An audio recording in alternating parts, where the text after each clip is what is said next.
জুবিন গাৰ্গ এটা যুগৰ কণ্ঠস্বৰ অসমীয়া সংগীত আকাশৰ এক উজ্জ্বল নক্ষত্ৰ যাৰ কণ্ঠত ধ্বনিত হয় হিমালয়ৰ গাম্ভীৰ্য আৰু লুইতৰ বিশালতা তেওঁই হ'ল আধুনিক অসমৰ সাংস্কৃতিক ধ্বজাবাহক জুবিন গাৰ্গ জুবিন গাৰ্গ এজন ব্যক্তি নহয় জুবিন গাৰ্গ এটা যুগ এক বিপ্লৱ আৰু কোটি কোটি জনতাৰ আবেগৰ আন এক নাম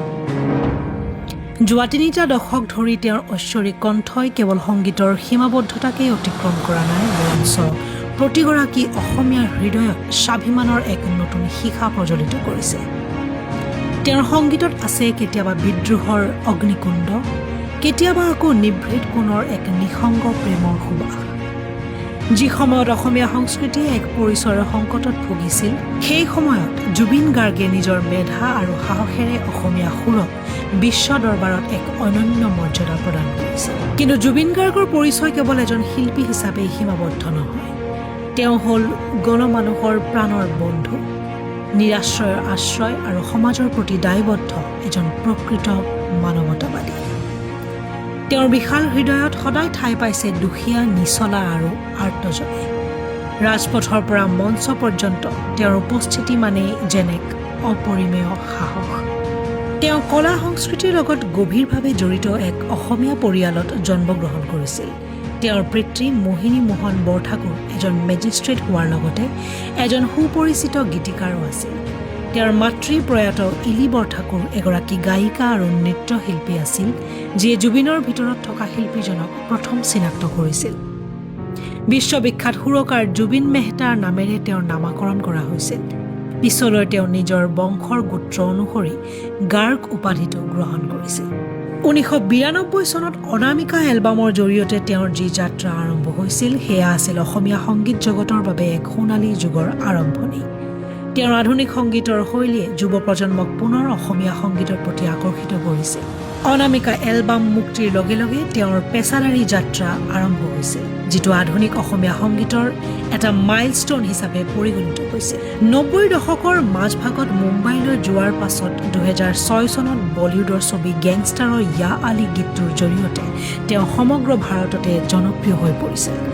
এই গীতটোৰ বাবে তেওঁ গ্লোবেল ইণ্ডিয়ান ফিল্ম এৱাৰ্ড লাভ কৰিছিল 2009 চনত ইকোজ অফ চাইলেন্স ছবিৰ বাবে তেওঁ শ্ৰেষ্ঠ সংগীত পৰিচালকৰ ৰাষ্ট্ৰীয় চলচ্চিত্ৰ বঁটা লাভ কৰিছে জুবিন গাৰ্গে নিজকে কেৱল এগৰাকী গায়ক হিচাপে সীমিত কৰি ৰাখিবলৈ ভাল নাপাইছিল তেখেতে নিজৰ পৰিচয়ৰ পৰিসৰ যিমান পাৰি বহল কৰিবলৈ বিচাৰিছিল আজি তেখেত কেৱল এগৰাকী গায়ক নহয় এগৰাকী সুৰকাৰ অভিনেতা আৰু চলচ্চিত্ৰ নিৰ্মাতা হিচাপেও পৰিচিত জুবিন গাৰ্গ কেৱল এজন শিল্পীয়েই নাছিল তেওঁ আছিল সমাজৰ এজন প্ৰকৃত ৰক্ষক আৰ্তজনৰ সহায়ৰ বাবে জুবিনে কেতিয়াও কাৰ্পণ্য কৰা নাছিল বানপীড়িতক সহায় কৰাৰ পৰা আৰম্ভ কৰি দৰিদ্ৰ মেধাৱী শিক্ষাৰ্থীক উচ্চ শিক্ষাৰ বাবে আৰ্থিক সকাহ দিয়ালৈকে তেওঁৰ হাত সদায় মুকলি আছিল কোভিড-19ৰ কালত অতিমাৰীৰ ভয়াৱহ সময়ত মানুহৰ প্ৰাণ ৰক্ষাৰ স্বাৰ্থত নিজৰ বাসগৃহ হাস্পতাললৈ ৰূপান্তৰ কৰাৰ যি সাহসী পদক্ষেপ তেওঁ লৈছিল সেয়া ইতিহাসত বিৰল তেওঁ আছিল এগৰাকী বিশাল হৃদয়ৰ গৰাকী তেওঁ সদায় অতি সৰলতাৰে মানুহৰ মাজত মিহলি হৈ থাকিবলৈ ভাল পাইছিল বহু দৰিদ্ৰ ছাত্ৰ ছাত্ৰীৰ স্কুলৰ ফিজ দিয়াৰ পৰা আৰম্ভ কৰি বিপদত পৰা প্ৰতিগৰাকী লোকক তেওঁ যিমান পাৰি সহায় কৰিছিল জুবিন গাৰ্গ কেৱল এটা নাম নহয় তেওঁ আছিল এটা বিৰল অনুভৱ যিয়ে 7 সাগৰ 13 নদী অতিক্ৰম কৰি অসমীয়াৰ স্বাভিমানক বিশ্বৰ চোতালত থিয় কৰাইছিল তেওঁৰ 3 দশক জোৰা সংগীত যাত্ৰা কেৱল সুৰ আৰু তালৰ সমাহাৰ নাছিল সেয়া আছিল এক আধ্যাত্মিক সাধনা যি কণ্ঠই কোটি কোটি মানুহক হহুৱাইছিল কন্দুৱাইছিল আৰু প্ৰেমত পেলাইছিল সেই কণ্ঠই আজি নিস্তব্ধ হ'লেও বতাহৰ সুৰে সুৰে তেওঁৰ অস্তিত্ব সদায় সজীৱ হৈ থাকিব জুবিন গাৰ্গৰ দৰে এজন বিশাল হৃদয়ৰ মানুহ এই পৃথিৱীত সঁচাকৈ বিৰল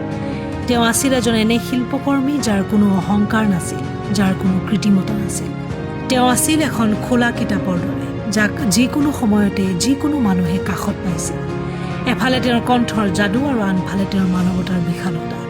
এই দুই ধাৰাৰ সংগমেৰে তেওঁ এক এনে কিংবদন্তি হৈ পৰিল যাক সময়ে কেতিয়াও ম্লান কৰিব নোৱাৰে জনতাই তেওঁক যি নিস্বাৰ্থ মৰম আৰু সন্মানেৰে উপচাই পেলাইছিল সেয়া কোনো চৰকাৰী উপাধি বা বঁটাতকৈ বহুত ওপৰত।